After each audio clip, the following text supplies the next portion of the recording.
कोल्हापूरच्या केशवराव भोसले नाट्यगृहाची फॉरेन्सिक विभागाकडून तपासणी करण्यात आली आहे आणि पोलीस प्रशासनाच्या मागणीनंतर फॉरेन्सिक विभागाचं पथक केशवराव भोसले नाट्यगृहामध्ये सुद्धा पोहोचलं।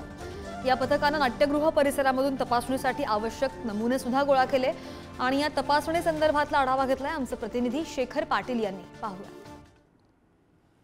कोल्हापुरातील खासबाग मैदान आणि केशवराव भोसले नाट्यगृहाची आता फॉरेन्सिक विभागाकडून तपासणी जी आहे ती सुरू असल्याचं पाहायला मिळते।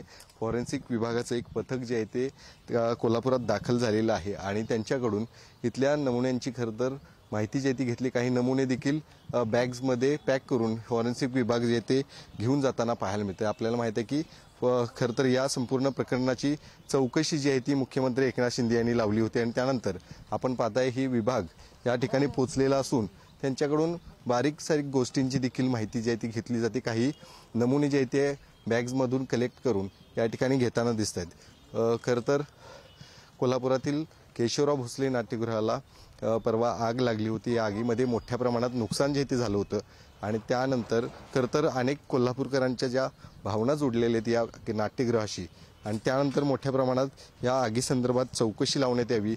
ही आग नेमकी लागली की लावली या संदर्भातली अनेक टीका जे त्या होताना पाहायला मिळत होते आणि त्याच पार्श्वभूमीवरती आज फॉरेन्सिक विभाग जे ते या ठिकाणी दाखल झालेले आहे आणि त्यांच्याकडून पाहणी जी आहे ती आता सुरू असल्याचं दिसतंय।